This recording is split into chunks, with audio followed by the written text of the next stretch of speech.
GeM தொலைக்காட்சி நேயர்களுக்கு வணக்கம். கர்த்தருடைய நாமம் பரிசுத்தம் உண்டாவதாக. இப்பொழுது தேவ சமாதானத்தை குறித்து பார்க்க போகிறோம்.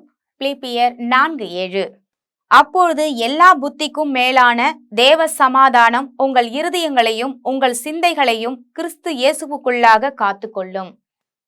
நீங்க ரட்சிக்கப்பட்ட உடனே கிடைக்கிற முதல் கிஃப்ட் பாருங்க, உங்களுடைய சிந்தை, உங்களுடைய தேவ சமாதானம் காத்துக்கொள்ளுமா. உங்களுடைய சிந்தை எல்லா புத்திக்கும் மேலான சமாதானம். கடவுளுடைய சமாதானம் அப்படின்னு பார்த்தா, இயேசு கிறிஸ்து சிலுவையில என்ன சொல்றாரு அப்படின்னா, நான் உங்களுக்கு சமாதானத்தை வைத்து விட்டு போகிறேன் அப்படின்னு சொல்றாரு. அந்த சமாதானம் எப்படின்னா, இந்த உலகத்துல கொடுக்கிற சிற்றின்பங்கள் பாருங்க, ஒரு சில மணி நேரங்கள் தான் இருக்கும். சில நேரங்கள்ல பாருங்க, ஒரு படத்தை பார்த்தா அது ஒரு 2 மணி நேரம் அந்த படத்துல என்ஜாய் பண்ணுவோம் இல்லையா? ஆனா ஒரு சில மணி நேரங்கள் தான் நம்ம இந்த வாழ்க்கையில என்ஜாய் பண்ற ஒரு டைமா இருக்குது. சமாதானம் கிடைக்குது ஒரு மனசுல. எவ்வளோ கவலை இருந்தாலும் பாருங்க, இந்த கவலையை மறக்கிறதுக்கு தான் நம்ம வெளியே போறோம், சினிமாக்கு போறோம், அப்புறம் பார்க்கு போறோம், பீச்சுக்கு போறோம். எவ்வளோ காரியங்களுக்கு நம்ம போனாலும் அந்த டைம் கவலையை மறந்துடுவோம். ஆனா மறுபடியும் நம்ம வீட்டுக்கு வரும்போது பாருங்க, மறுபடியும் அந்த கவலை வந்துடும். வீட்டுக்குள்ள வந்தவுடனே மறுபடியும் பாருங்க, வீடை பார்க்கணும், இதை செய்யணும், அந்த செலவு இருக்கு, இந்த செலவு இருக்கு. இப்படிப்பட்ட சமாதானம் இல்லாத ஒரு மனநிலையில தான் நம்ம வாழ்ந்துட்டு இருக்கோம். ஆனா தேவன் கொடுக்கிற சமாதானம் எப்படி அப்படின்னு பாத்தீங்கன்னா, ஒருத்தருடைய பாக்கெட்ல ஒரு பர்ஸ்ல 100 ரூபாய் இருந்தா கூட பாருங்க நிம்மதியா இருப்பாங்க. எனக்கு தெரிஞ்சு பாருங்க, ஒரு சில பேரோட வாழ்க்கையில அவங்க வாழ்க்கையில பெருசா ஒண்ணு சேர்த்து வச்சிருக்க மாட்டாங்க. ஆனா அவங்க எப்பயுமே சந்தோஷமா கலகலன்னு இருப்பாங்க. எப்படின்னு கேட்டாக்கா, இருக்கிறத எல்லாருக்கும் 4 பேருக்கு பகிர்ந்து கொடுத்துட்டு மனசை நிம்மதியா வச்சுக்குவாங்க. ஆனா பொத்தி பொத்தி அந்த காசை வச்சிருக்காங்க பாருங்க, பத்திரமா இருக்கட்டும், இன்னும் கோடி வந்தாலும் எனக்கு, இன்னும் ஒரு கோடி வரட்டுமே, பத்தாது எனக்கு அப்படின்னு சொல்லிட்டு போறவங்க, அந்த சமாதானமே இருக்காது அவங்க இருதயத்துல. அப்போ தேவ சமாதானத்தை நமக்காக காத்து கொள்ளும்படி தேவனை பாதுகாக்கிறார்.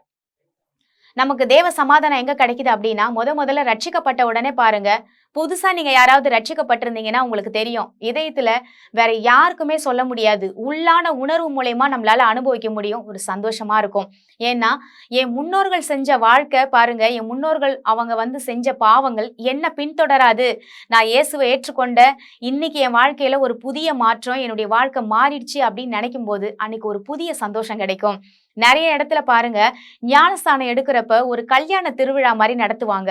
ஏன்னா அன்னைக்கு புதுசா பிறந்தவங்க மாதிரி, ஏன்னா அந்த இடத்துல ஒரு பண்டிகை கொண்டாடுற மாதிரி அனுசரிப்பாங்க. அவங்க வாழ்க்கையில ஒரு பெரிய சந்தோஷத்தை அனுபவிக்கிறாங்க. அதனாலதான் பாருங்க செலிப்ரேஷன் பண்ணுவாங்க. அப்போ உங்க இருதயத்துல தேவ சமாதானம் இருக்கான்னு சொல்லி இன்னைக்கு நீங்க ஆராய்ந்து பார்க்கணும். கடவுள் பிள்ளைங்கன்னு சொல்லிக்கிட்டு நம்ம இருதயத்துல சமாதானமே இல்ல, உங்க மனசு அலைப்பாஞ்சுக்கிட்டே இருக்கா, இல்ல கவலை நோக்கி போய்கிட்டே இருக்கா அப்படின்னு சொன்னா, தேவனுடைய சமூகத்துல அமருங்க. அமர்ந்திருந்து பாருங்க, தேவ சமாதானத்தை நீங்க கேட்கணும். ஏன்னா அவர் சிலுவையில என்னைக்கோ வச்சுட்டு போயிட்டாரு. பேங்க்ல வச்ச அக்கௌண்ட நம்ம தாங்க போயிட்டு செக்கு போட்டு எடுக்கிற மாதிரிதான் அவர்கிட்ட போய், ஆண்டவர்கிட்ட போய் நம்ம கேட்கும் பொழுது, செக்கு நம்ம என்ன செய்யறோம்னா, எவ்வளவுதான் டெபாசிட்ல பணம் இருந்தாலும் செக் போடாம நீங்க கேஷ் எடுக்கவே முடியாது. அப்படிதான் நீங்க போய் அறிக்கை பண்ணி தேவனிடத்துல கேட்கும் பொழுது பாருங்க, அந்த இருதயத்துல சமாதானம் கிடைக்கும். ஆண்டவரே, என்னுடைய இருதயம் எப்படியெல்லாம் அலப்பாயுது, என்னால முடியல, எனக்கு உதவி செய்யுங்கப்பா அப்படின்னு சொல்லி நீங்க போய் கேளுங்க. உங்க ஜப நேரத்துல உங்க இருதயத்துல ஒரு சமாதானத்தை தேவன் நிரப்புவார். அது சொல்லும் போது தெரியாதுங்க. நிச்சயமாக உங்க வாழ்க்கையில நீங்க ஜபிக்கும் பொழுது, நீங்க கேட்கும் பொழுது, அது உங்களிடத்துல பாருங்க, அந்த சமாதானம், தேவ சமாதானம் இறங்கி வருகிறதையும் அதை உணர்வு அடையும் போதுதான் பாருங்க நம்மளால அதை புரிஞ்சு கொள்ள முடியும்.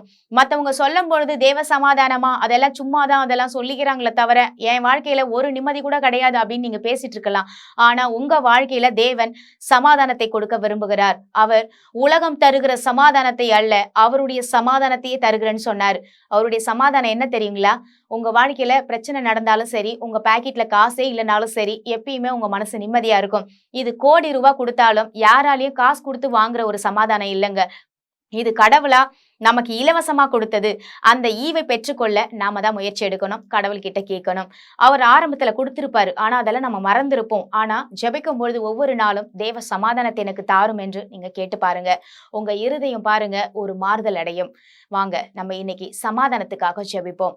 எங்கள் அன்பும் இரக்கமும் நிறைந்த நல்ல தகப்பனே, நாங்கள் மண்ணில் வருகிற சுவாமி, இந்த நாட்கள்ல தேவ சமாதானத்தை குறித்து பார்த்தோம்.